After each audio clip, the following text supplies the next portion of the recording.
Welcome to r/Choosingbeggars, where free money isn't good enough.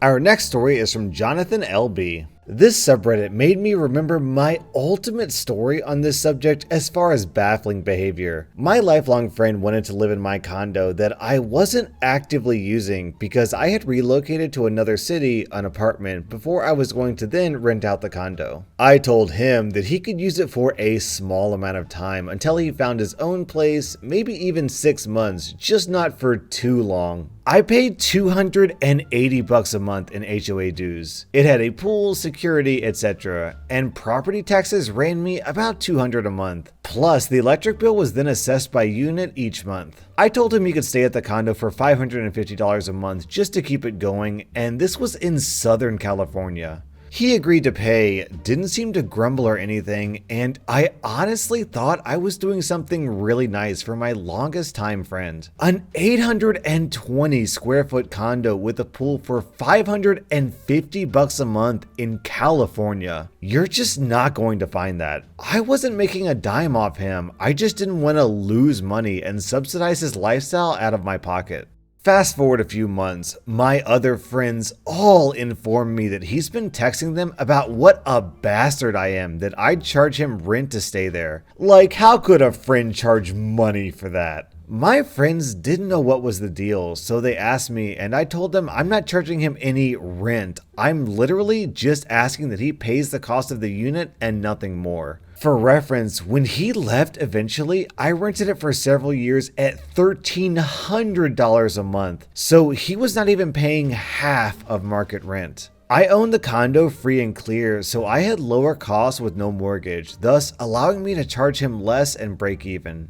Finally, when we eventually went to move my stuff out of there, and yes, it was fully furnished too, with a nice TV, kitchen items, everything you could need. He had broken about 1/4 of my dishes. He left a used condom hanging on a trash can, and while my 105-pound girlfriend and I packed my stuff, he sat on the couch not offering to help at all, even once in 3 days. He laughed about the condom. He took a giant dump in the bathroom and clogged the toilet, requiring a plumber to fix. And when we went to dinner, he forgot his wallet and never paid me back.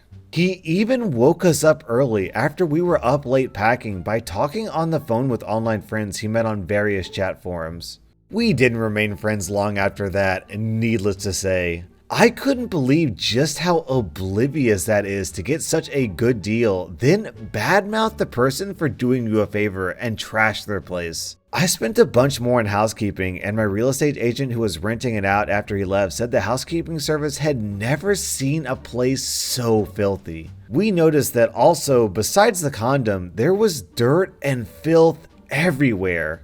He wiped it out. Then we have a similar story from Comfy Pants down in the comments. I've had a friend like this. She had split with her boyfriend and said she was in need of somewhere to stay while she looked for another place. I understood this to mean she was looking for an apartment and would be crashing for a few weeks. I told her she could stay if she paid half the utilities and grocery costs while there, which she seemed fine with. The finished basement in the house I was in at the time, which was fully furnished, pretty much gave her a very large bedroom with walk-in closet and a giant living room and office area at over 900 square feet to work with, plus her own bathroom on the main floor and access to a large, well-equipped kitchen. It turned out her version of getting a new place was finding a new guy to shack up with so she could continue to live rent-free.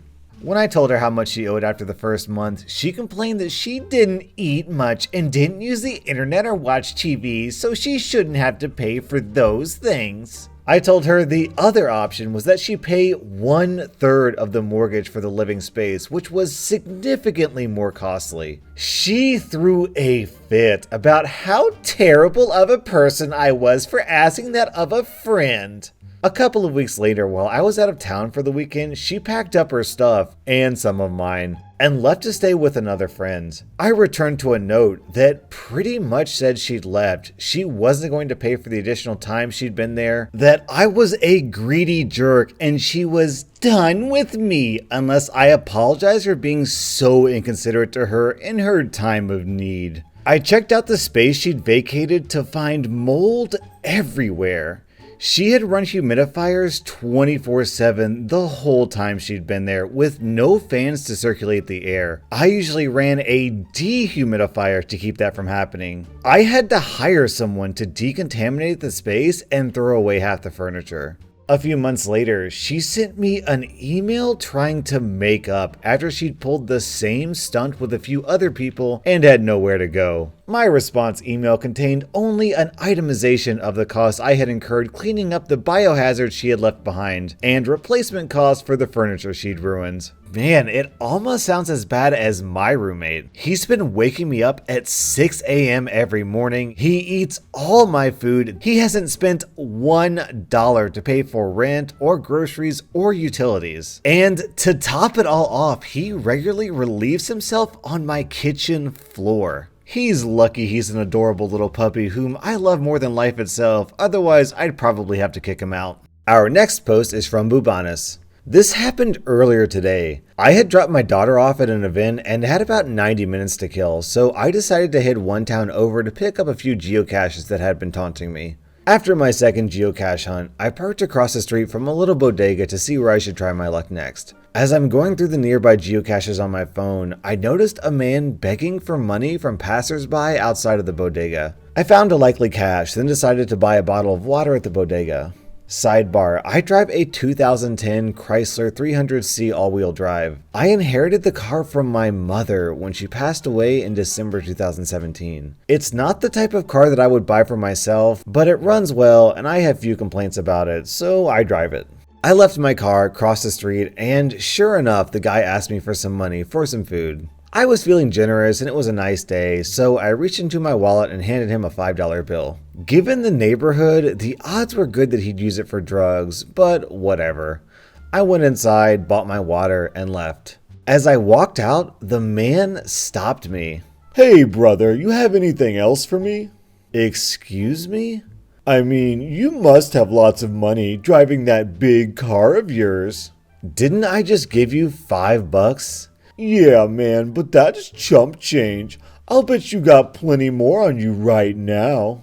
I casually take a step back. "So you'd rather have something other than the $5 I gave you?"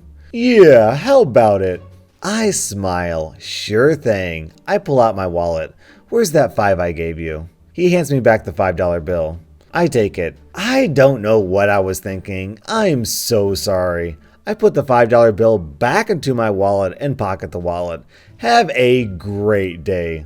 And with that, I turned and went back to my car. I was about halfway across the street when the guy started yelling at me. I turned and waved, more to make sure he wasn't chasing after me than to goad him on, but he just stood there yelling racist comments at me. By the time I got in my car and pulled away, he was standing on the street cursing me out.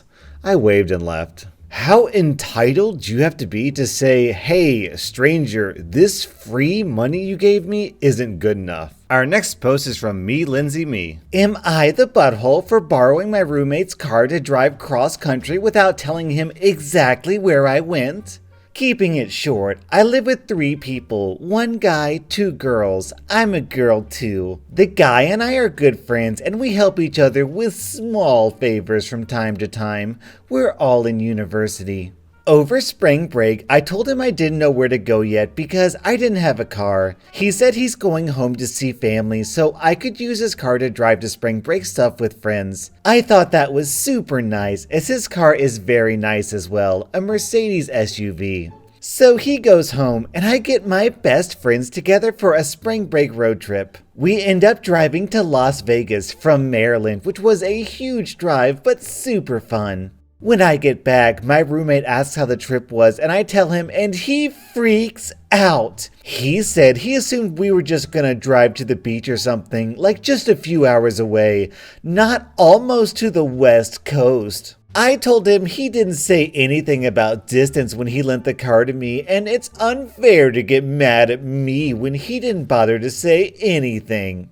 We've been fighting since, but my other roommates think I should apologize? I don't think I did anything wrong, however, but open to other judgment. So actually, I did the math on this. Driving a car causes wear and tear, which increases maintenance costs and decreases the value of the car. According to itstillruns.com, the wear and tear cost for an SUV is 33 cents per mile. If you multiply that by a 2,442 mile trip from Maryland to Vegas, you get $822. Multiply that by 2 for a round trip, and that small favor cost that roommate about $1,644 in maintenance costs and depreciated car value. And OP honestly wants to know, am I the butthole?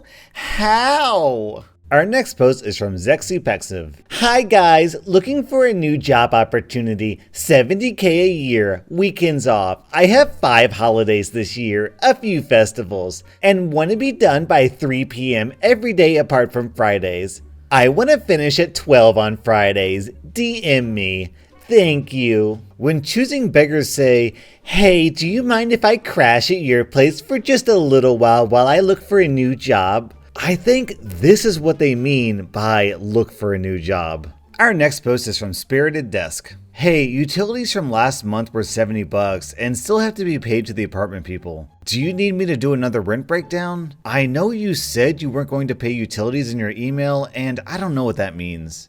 I'm not going to pay the $100 for the one you just sent me until we figure it out, but I didn't know I still owed $70. Sorry.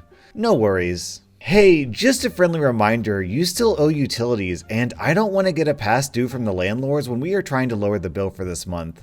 Yeah, I'm sorry, I'm waiting to get paid. I don't have enough. I'd greatly appreciate if you were mindful of paying utilities on the date they are due, which is the same every month, the 1st, and planning accordingly. I send you the bill every time I get it, and this is the second time this has happened in the last 3 months, and I don't like having to text you about paying bills. Yeah, my bad that me and my family isn't rich and I had to help my mom with the water bill because her landlord just shut it off. You're right, I'll just let her go without water next time. Taylor, I pay all my own bills and work my butt off. All I am asking is you plan and pay your bills so my credit score isn't affected. Not that much to ask. You do understand it's frustrating to watch you buy multiple bottles of alcohol over the weekend and leave the price stickers on, eat out multiple times a week, and buy unnecessary plans when utilities are due. I manage my money, budget, and eat out once a week so that I pay my bills in full and on time. I suggest you do the same and stop making excuses. Lol, I shouldn't even dignify that garbage with an answer. I found out Monday night that she needed help, but of course you wouldn't understand with your rich family and all your vacations and family homes everywhere. We have 2 similar stories from users down in the comments. I had a roommate who I gave $150 to pay my portion of the bills, and he used that to pay part of his part of the rent. The electric bill went unpaid for months without my knowledge. And when we got the power shutoff notice, he asked me to help pay the $100 in late fees and reconnection fee and chip in for the past due amount, which was over $500 at this point, and I had given him money for. Same deal with the gas bill, which was lower, but the same BS. And another post from Ramblinator. I once knew these 3 people sharing a house. 2 of them would give their rent and bill money to one guy, and he would lie and say he was paying the bills. But he would actually only pay the most bare minimum amount allowed in order not to have anything shut off, and he'd pocket the rest. After several months, this caught up to him when the services wanted the rest of their money and he had to go to his roommates and ask for money. They were so angry they moved out immediately, sticking him with the bills. He was eventually evicted and spent several weeks sleeping in a tent on the beach. That was r/choosingbeggars, and this is r/puppy bloopers. Done with me. Unless I apologize for being so Unless I apologize for... You go. Unless I apologize for... You go. What do you want? Unless I apologize. Pooch. Poochie poo. Unless I apologize for being... Hugo, please. What do you want? Unless I apologize... Hugo, you're so cute. You're so cute, I can't even be mad at you. Unless I apologize... What? Aw, cutie patootie. What do you want, Pooch? What do you want, Pooch? Unless I apologize. Dog, what do you want? What do you need from me? Unless I... Dog. No, no. Unless I apologized... Unless I apologize for being so... Unless I apologize for being... Hugo, I think you need to apologize for being so inconsiderate. Huh? Where's my apology? Huh, Pooch? Where's my apology? Aww. Aww.